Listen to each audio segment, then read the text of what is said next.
Las bacterias son organismos unicelulares que están por todas partes y que no solo están... Nosotros las conocemos normalmente por el problema que causan en infecciones, pero realmente tienen importancia tanto, por ejemplo, en la microbiota, los efectos beneficiosos que tienen en la microbiota de mamíferos, por ejemplo, pero también no solo en animales, sino también son importantes para las plantas, porque forman parte del suelo y forman parte de lo que es la filosfera o digamos las partes aéreas de la planta. Y eso trae beneficios para el crecimiento de la planta que eventualmente se repercute en el beneficio para los seres humanos también. Investigadores del laboratorio BacBio de la Universidad de Málaga han demostrado por primera vez que la combinación de dos bacterias puede mejorar la salud de las plantas. Se conocía que algunas bacterias, por separado, contribuían a la mejora de algunos vegetales. Ahora se sabe que mezclándolas pueden ser más beneficiosas. Tras el descubrimiento ya se piensa en sus aplicaciones. Una de las más importantes es el impulso hacia una agricultura sostenible a partir de la reducción de fertilizantes.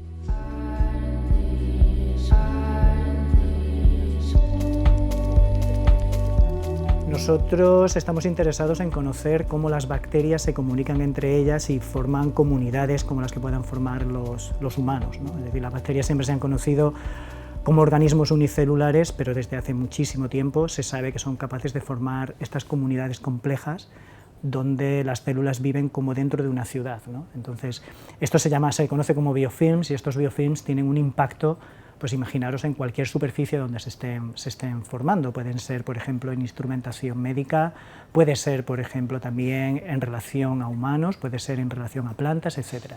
Entonces es importante conocer de qué manera las bacterias constituyen esas comunidades para luego entender el efecto, impacto que puedan llegar a tener en esos ambientes y poder de alguna manera o idílicamente poder manipular esas comunidades para sacar algún tipo de beneficio.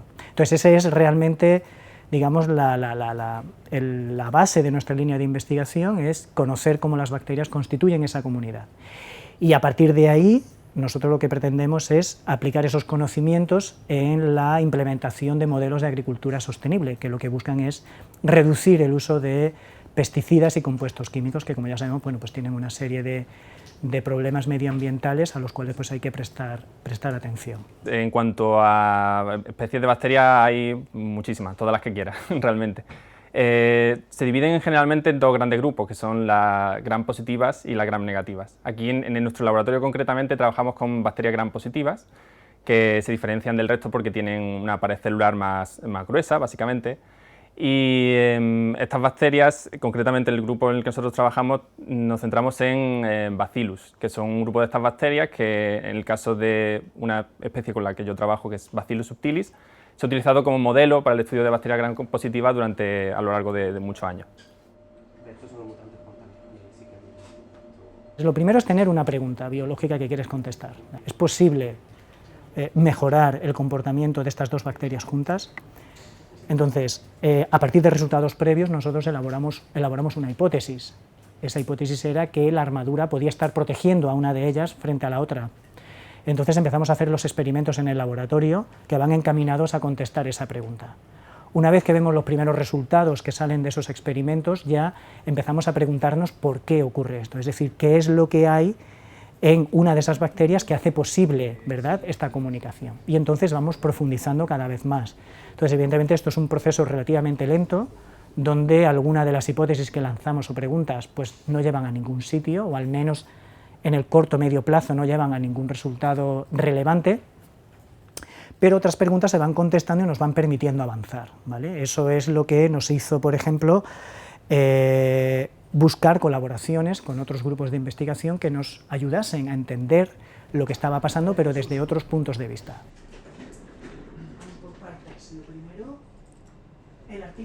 Todo depende un poco de lo que quieras estudiar. En nuestro caso, para estudiar, por ejemplo, la interacción de las bacterias con la planta, lo que hacemos es cultivos bacterianos en un medio líquido, y de forma que hacemos una suspensión densa, y eso con aerosoles lo ponemos sobre la superficie de plantas, sobre superficie tipo de hojas o, por ejemplo, en raíces.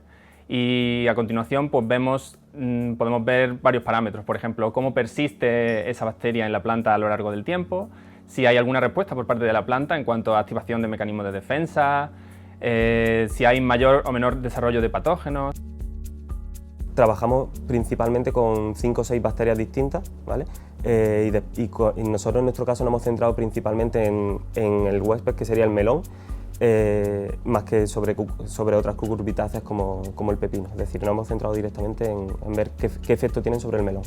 En primer lugar, lo que sería un aislamiento, que es coges una muestra, digamos, cruda de donde quieras aislar esas bacterias, véase, puede ser una muestra biológica, por ejemplo en el hospital de un órgano o una muestra de sangre, y en nuestro caso pues sería una muestra de suelo, o de un sitio o de otro, o de una planta, etc.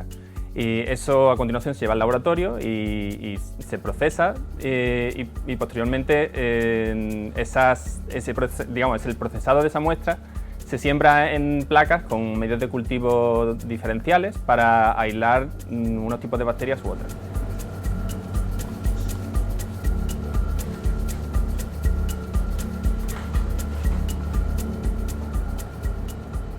Gracias a la ayuda que conseguimos de la Unión Europea y a la posibilidad de ensamblar este equipo de investigación, a día de hoy lo que hemos demostrado es el papel que desempeña uno de digamos, la armadura que protege a las células, a estas bacterias, el papel que tiene a la hora de permitir la comunicación con otra población bacteriana y de qué manera esto puede llegar a modular el comportamiento de las dos en las plantas y, efectivamente, el papel beneficioso que puedan llegar a tener. Esto, evidentemente, es extremadamente importante porque normalmente las bacterias se habían estudiado por separado, ¿de acuerdo? Y ahora de lo que se trata es de entender lo que ocurre en un contexto real, porque las bacterias no viven solas en el ambiente, es decir, viven con otras bacterias, con hongos, con virus, etcétera, y tenemos que empezar a entender de qué forma se relacionan entre ellas. Pues este trabajo que acabamos de publicar realmente lo que demuestra es eso, es decir, cómo esa armadura que producen estas bacterias les permite modular la interacción con otras y esto se puede manipular para mejorar la salud de la planta. Entre los hallazgos más importantes, a nivel básico, hemos encontrado que una de las principales estructuras de una de esas bacterias, de Bacillus subtilis, le ayuda a defenderse frente a la otra bacteria, es decir, la ausencia de esa estructura permite a Pseudomonas penetrar e invadir a Bacillus, es decir, estamos estudiando un poco cómo esa estructura principal de Bacillus subtilis protege frente a la otra bacteria y otros sistemas que hemos estado analizando tanto de una bacteria como de la otra que puedan estar relacionados con esa interacción, como el sistema de secreción tipo 6, en fin, una serie de sistemas que excretan moléculas fuera. Gracias también a la colaboración que hemos hecho con la Universidad de San Diego, hemos estudiado también a nivel metabolómico otras moléculas que puedan estar implicadas en esa comunicación, y con la Universidad de Burdeos también y con el Bionand aquí, otro centro de investigación de Málaga, hemos estudiado sobre todo a nivel microscópico cómo ocurren esas interacciones bacterianas y cómo a nivel más celular podemos ver cómo se están comportando unas con otras. Las bacterias beneficiosas, que sabemos que están en el entorno, que viven con nosotros, que viven con la planta, desde hace ya bastante tiempo hay empresas de biotecnología que están interesadas en comercializarlas en el contexto de la agricultura sostenible. El problema es que estamos trabajando, son seres vivos, es decir, no es una molécula que tú puedas, entre comillas, hacerla, manipularla como quieras.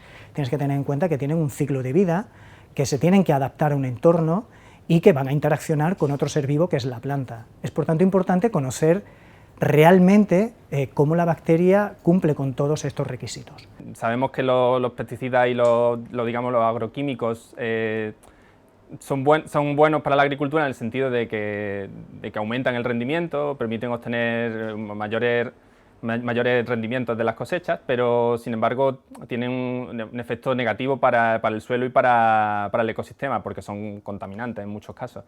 Entonces, la idea detrás del control biológico, del uso de microorganismos para el beneficio de la planta y de los cultivos, es precisamente disminuir el uso de estos agroquímicos y complementarlo con microorganismos involucrados en el control biológico. Entonces, el principal beneficio que tienen para la planta a la hora de aplicarlos es pues, favorecer el crecimiento, favorecer la germinación, por ejemplo, prevenir el desarrollo de patógenos, sobre todo está enfocado en ese sentido. Lo más, digamos, llamativo es prevenir el desarrollo de enfermedades o aumentar las defensas naturales de las plantas para prevenir ese desarrollo de enfermedades. Por tanto, lo que nosotros vemos es eso, es decir, una aplicación directa en la agricultura sostenible, pero una aplicación, digamos, paralela a otros campos de la biotecnología.